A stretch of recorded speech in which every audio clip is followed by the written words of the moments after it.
is telling us as men to be common, to fall in line, to fall short of any visions or plans God has for us. But what about being uncommon? This is a movement of men seeking to build an eternal legacy. A journey of men on mission to rise above the common, to experience sustainable life change. This is Uncommon Disciple. Welcome to the Uncommon Disciple podcast. My name is Michael Bowen, and with me as always is Jared Gibson, but he's behind the camera. We're here at the Echelon Front Muster 14 here in Denver, Colorado.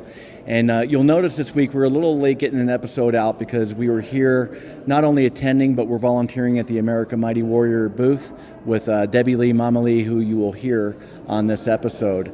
But we just wanted to kind of give you some insight as to what's going to happen. We've taken some tidbits and we've interviewed a few people and hope that what we've spoken about or interviewed some of the people about will speak into your lives and that you'll get some good content from it. But we'll be picking back up with episodes next week. We're going to have a guest on that has been on with us before, Colin Cottrell, big hunting outfit, born-again believer and loves the Lord and has some knowledge and wisdom for guys that might be struggling through some physical ailments, but also want to get on the path of getting physical again. So we love you. Thank you for listening, and we'll talk to you later. With me is Jamie Cochran, the Chief Operating Officer for Echelon Front, and she just did an amazing talk on extreme ownership principles. And so Jamie, it's good to have you. And what we were talking about earlier was the fact that you are a SEAL wife, and your husband Flynn actually worked for Echelon Front for a little while. He did. Yeah, and I'd asked you. To speak in the men's lives, if you could do going back and knowing the principles that you know now, did Flynn do the right things, or would you have wished he did something different with all of the traveling he did? And you said he didn't, but then you said he did by being honest with you. And yeah, I think the best thing he did for us in that time, as we were going through deployments and training, and he was gone all the time, is two things. One, he was always really honest with me. He always tried to keep me as up to date as possible. But also he was really good at communicating and helping me understand the broader why so that I could focus on what I needed to focus on and give him the cover he needed to go and do his mission and do the things that he needed to do. And I remember really early on, we had a conversation. He was traveling. Inevitably, when they leave, everything goes to hell. And my bathroom had flooded. I had a sick kid. I wasn't feeling well. And all these things were going on. And I was on the phone with him, telling him and basically complaining a little bit about what was going on. And he just was like, hey, he was quiet, which kind of pissed me off initially. And when I pulled the thread a little bit, he explained that all he wants to do is be able to help me. And when he's gone in training and traveling and trying to focus on the mission, he would get distracted, recognizing that he couldn't properly help and support me and our family. And so it was an awesome, honest conversation that allowed me to train to rethink the way that I communicated with him. So when we would talk, I recognized that the best thing I could do for him and for us is to enable him to focus on the mission. Meant that next time he called, even if we had a terrible day, I just said, you know what? We're good. We're awesome. We got it handled. And by doing that, I gave him what he needed, which was to focus on him and his men and making sure that they were getting the training that they needed so they could go and accomplish the mission of what they were asked to do. Oh, awesome.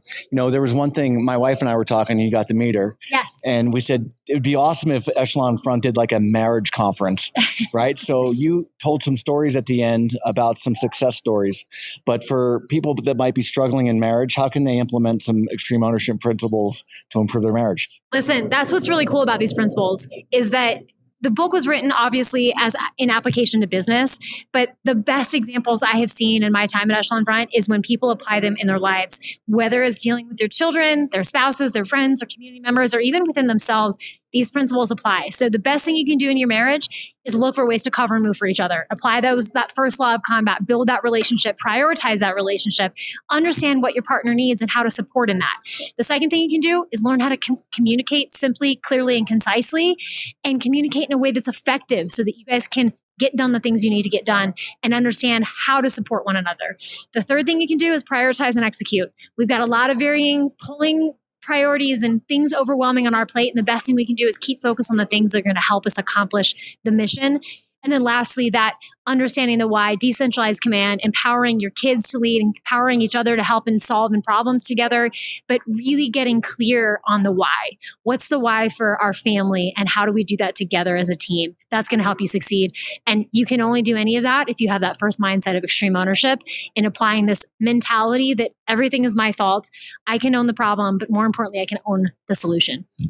You guys heard, I tell everyone that besides the Bible, extreme ownership's changed my life. And if you haven't been to a muster, come October in Atlanta. And then the lineup for next year is going to be happening as well. So thank you, Jamie, for everything. Dallas and Orlando in 2023. Thank you so much. We'll hope to see you guys there.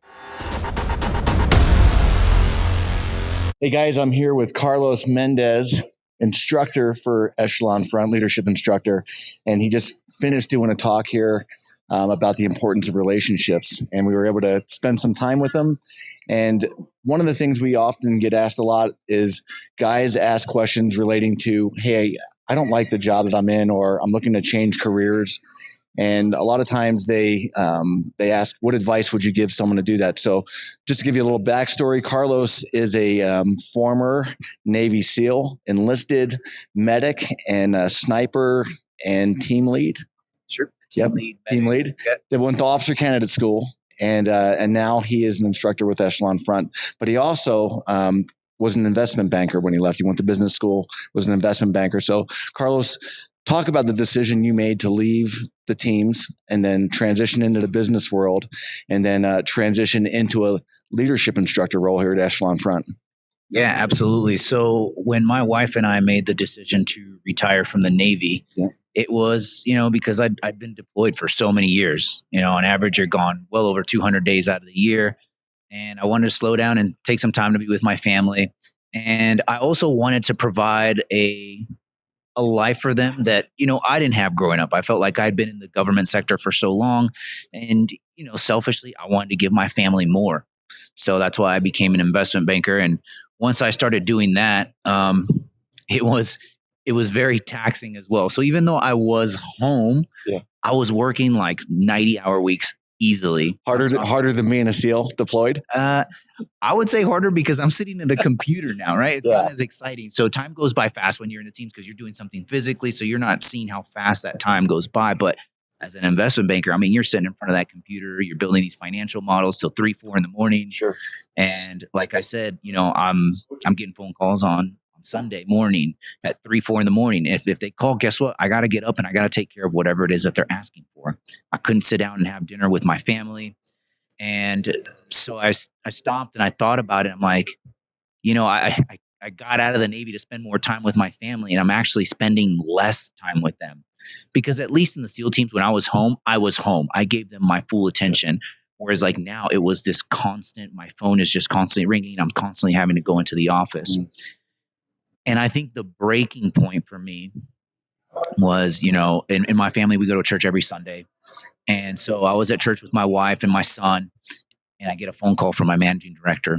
And I didn't answer it because I'm in church, but I see the text message like, hey, I need this thing done ASAP. And I look over at my wife and I told her, hey, I got to go. And obviously she's got the family car, so I had to Uber home. And that Uber ride home is where I had that epiphany, I guess, if you will. Like, what am I doing? Like, I felt like that was a low point in my life where I just left my family behind in church by themselves. And I'm Ubering home to work on a Sunday. I can't even get an hour to myself. And that was one of the driving points. There were many other things. Obviously, Jocko and JP approaching me about the opportunity here at Echelon Front. I was having a lot of headaches, because I had some traumatic brain injury when I was in the team. So I was having headaches from staring at that computer for so long. There were so many things that I think God was just kind of pushing me in that direction gently. And it was that taxi cab ride home where I'm like, or that Uber ride home where I said, you know what?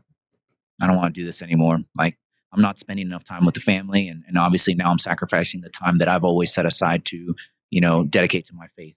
So, yeah, that's a great, some great insight.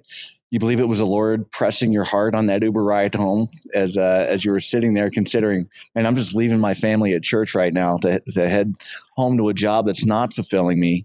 And obviously, we talked to JP about this, Carlos, is that, he was delivering pizzas and doing a lot of these odd jobs when he left the teams.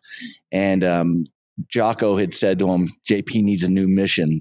And so is it good working around the guys that you're familiar with and kind of fulfilling a role that may not be paying as much, right, as an investment banker, Sure. but certainly fulfilling you on a level that that you feel like maybe this is where God wanted you all along?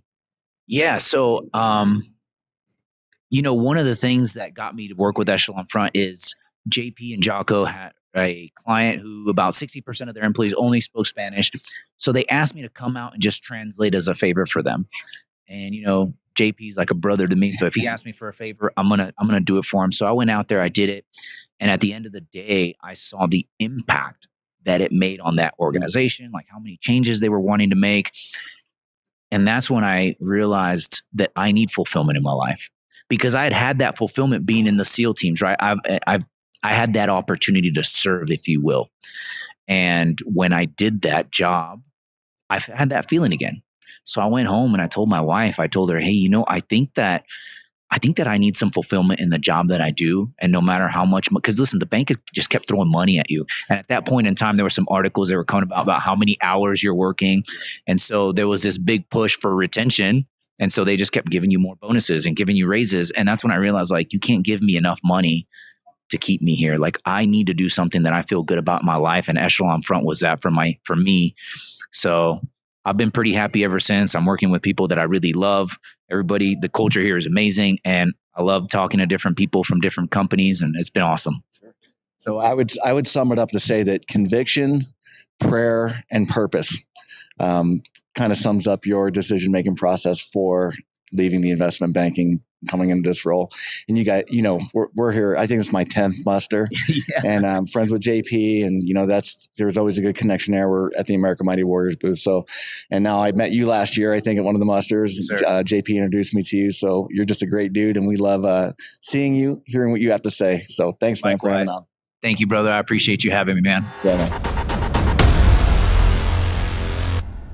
Hey guys, I'm here with JP Dinnell. We're at the Echelon Front Muster 14 in Denver, Colorado.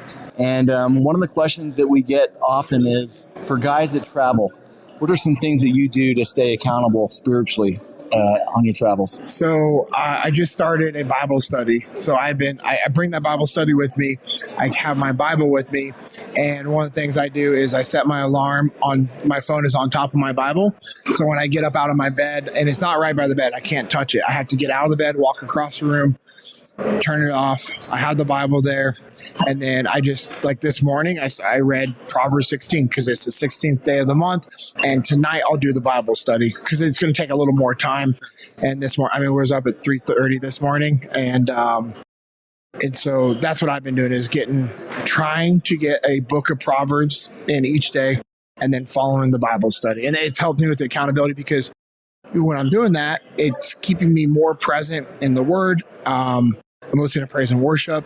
If I'm not listening to podcasts, I'm listening to praise and worship, and just trying to constantly immerse myself more into His Word and just praying and just being present with God. Because if you're only giving God or spending time with God for like 30 minutes in the morning, that's all I have to give to somebody else who needs it.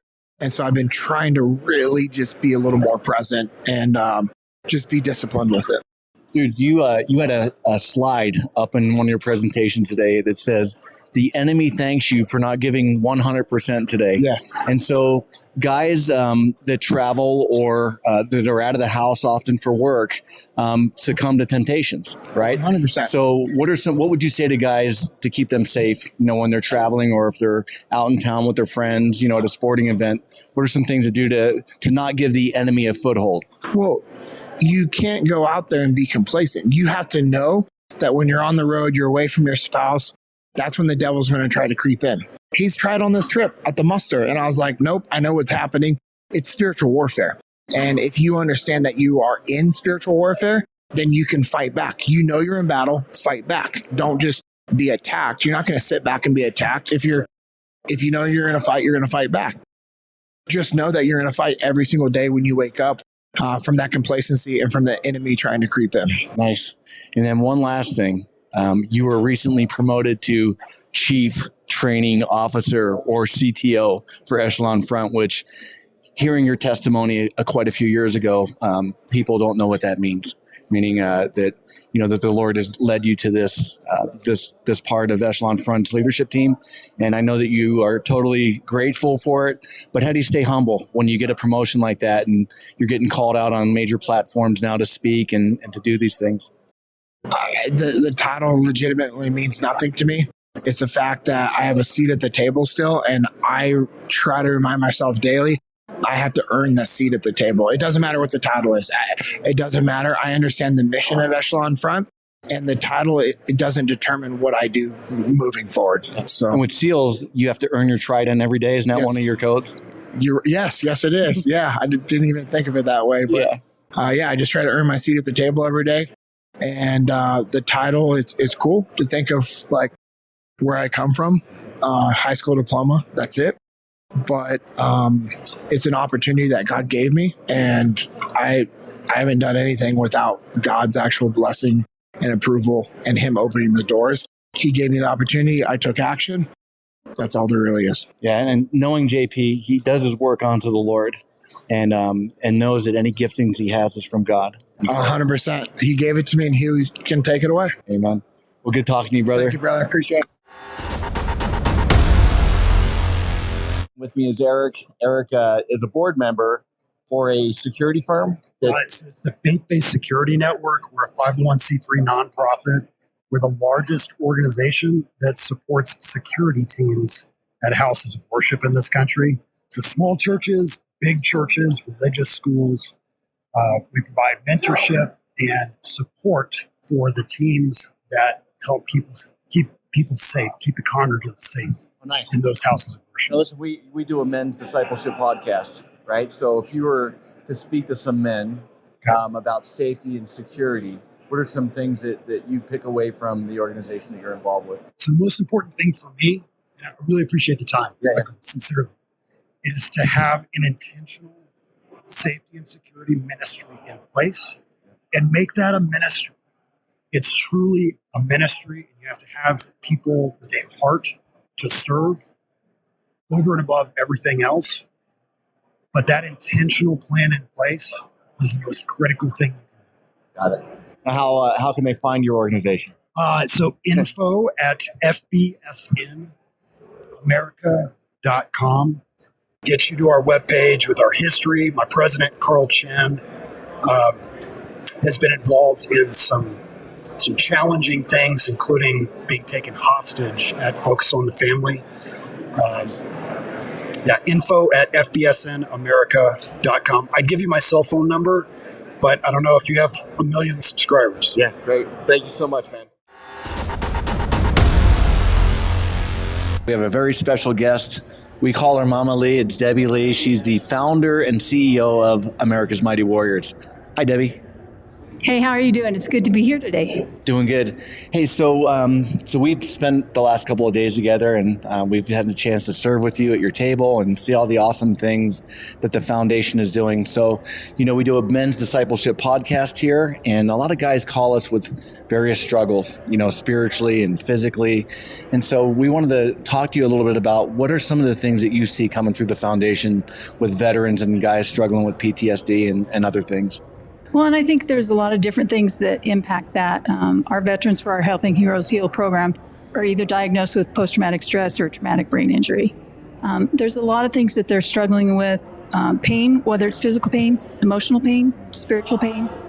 And unfortunately, a lot of them are trying anything and everything to self-medicate, to use, bizarre things to try to mask the symptoms. And what we're doing at America's Mighty Warriors is providing therapies that are helping them heal. So we're paying for hyperbaric oxygen therapy, hormone and supplement therapy, and then the faith aspect of it. We can get them healed physically, but I feel like I'm doing our veterans a disservice if I can't get them healed for eternity. And so we share a lot. I'm a believer. I wouldn't be alive today if it wasn't for what Jesus Christ has done in my life. I went through an abusive marriage. My first husband tried to kill me. My second husband, unfortunately, took his own life. So I have no doubt that if I wasn't a believer, when I got to the point where we were notified that I'd lost Mark, that I would have said, time out, I'm done. This is too much pain for anybody to go through. But the only way I'm alive today is because I knew who Jesus Christ was. I knew he was still the same God on August 2nd as he was on August 1st. My circumstances had drastically changed, but my God had not. And he's given me strength to do amazing things. People are always like, you're such a strong woman. I'm like, no. I'm a weak woman with a strong God. And that's part of what I try to communicate to our veterans is we can help with the physical things. And I talk to them about battle. And I said, when you were in Iraq or Afghanistan, did you study the enemy? Did you know the enemy's tactics? And it's still in a battle for them today. They've got to know who the enemy is. It's a different battle, different enemy. But why would you not know the enemy? Why would you not know their tactics? So you're prepared when they throw stuff at you. And then I talk about the armor. Did you ever go out in combat one day and say, I don't think I'm going to put my body armor, my back hurts, it's too much. No, that's ridiculous. They went with their full kit on, with everything they had to stand against the enemy.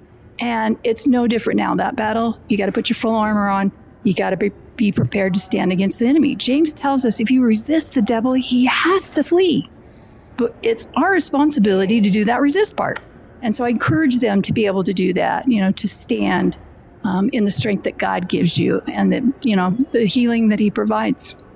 That's a great point. Jared and I talk about that an awful lot where people leave the house. Guys of faith will leave the house without putting their spiritual armor on and how critical that is. But many people might not know about America Mighty Warrior. And I want them to hear the story of Marc if they don't know it. So could you just share that with the audience, how America Mighty Warriors came about and just what you're doing today going forward? So I started America's Mighty Warriors in response to Marc's amazing last letter home. And I would encourage your listeners to go to our website, americasmightywarriors.org, and read that powerful letter. He wrote it about 2.5 weeks before he was killed. It was not the "if you're reading this, I'm gone" letter. But man, after he died, it had so much more power to it. And I saw how God prepared Marc with those words to be able to start a ministry afterwards. The meaning of Marc's name means mighty warrior. That's what Marc means. And our foundation's not just about Marc. I'm going to tell his story in a minute. That's the story I tell, but it's about every one of our men and women who served. It's about every one of the other Gold Star families. And Marc, amazing young man, August 2nd, 2006, they'd been fighting for 2 hours, intense firefight in Ramadi, Iraq. And you may remember back then, that's where the majority of our casualties were coming from. If it wasn't every day, it was 2 or 3 a day. And they'd been fighting. It was 115, 120 degrees. We live in Phoenix, Sometimes I see that temperature. But I can tell you, I'm not out there with my body armor on, bullets whizzing by me, fighting for 2 hours. So I can't even comprehend how they did that. I've been to Iraq twice. I'm the first Gold Star mom in history to be in the combat zone. Actually went on patrol with the 1st to the 4th Cav 3 different times. I got a glimpse into what they do over there.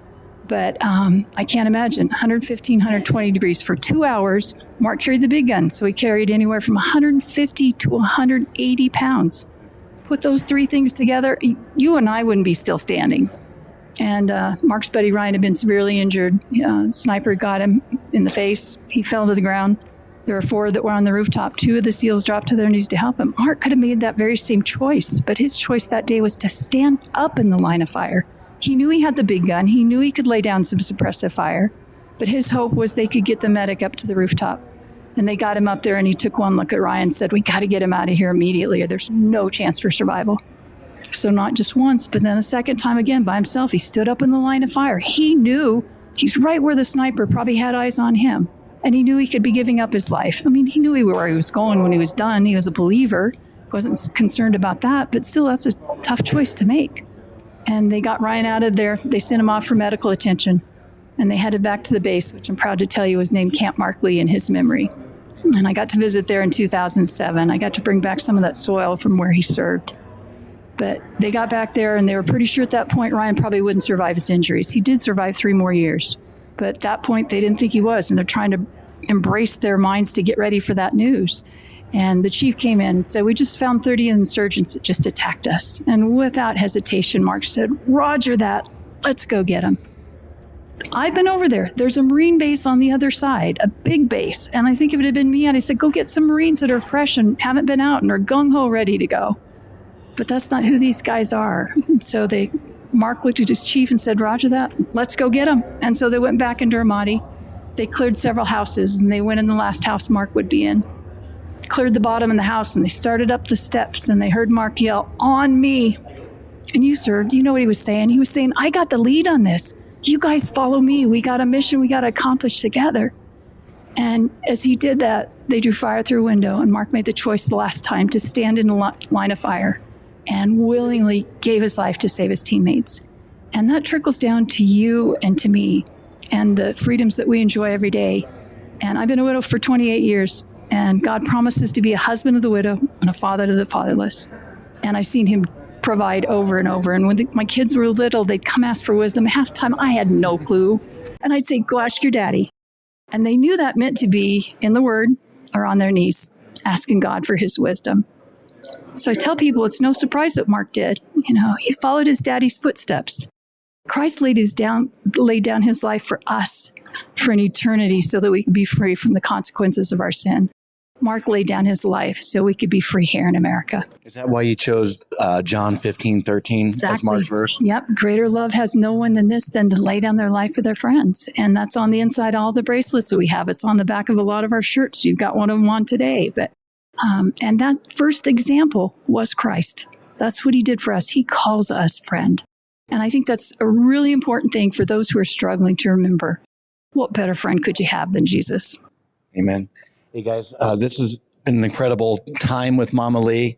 If you have a chance to come to Muster in Atlanta, she'll be there. We'll be there with her as always. And please visit americasmightywarriors.org and get behind this amazing organization. I don't know a better advocate for veterans than Mama Lee. So thank you for having us. Well, thank you. And thank you for you guys serving and helping this week. Hey guys, we just wrapped up the Echelon Front muster. Uncommon Disciple was up here helping out at the American Mighty Warrior table. We just wanted to thank you for listening in and be on standby for events that are going to be happening with Uncommon Disciple. Jared and I are excited about some things that are happening as far as resources that are going to be available to you. And then if you're in the Atlanta area in October, we're going to be there at the American Mighty Warrior table again, serving Mama Lee, but also having some information relating to our ministry, Uncommon Disciple. So thank you for listening, and we'll talk to you next week. Gentlemen, thank you again for listening to and supporting the Uncommon Disciple podcast. Be sure to visit our website, uncommondisciple.com, and download the 12 attributes of godly men. And while you're on the internet, go ahead and run over to YouTube, like and subscribe to our channel. On our channel on YouTube, we're going to have a lot of bonus content, a lot of videos and behind the scenes, so you don't want to miss out on that. And if you've enjoyed the content and what we've put out here with our guests, give us a follow on Instagram or Facebook, and you won't miss any of the announcement or events that we have coming up. So be brave, be courageous, and be uncommon.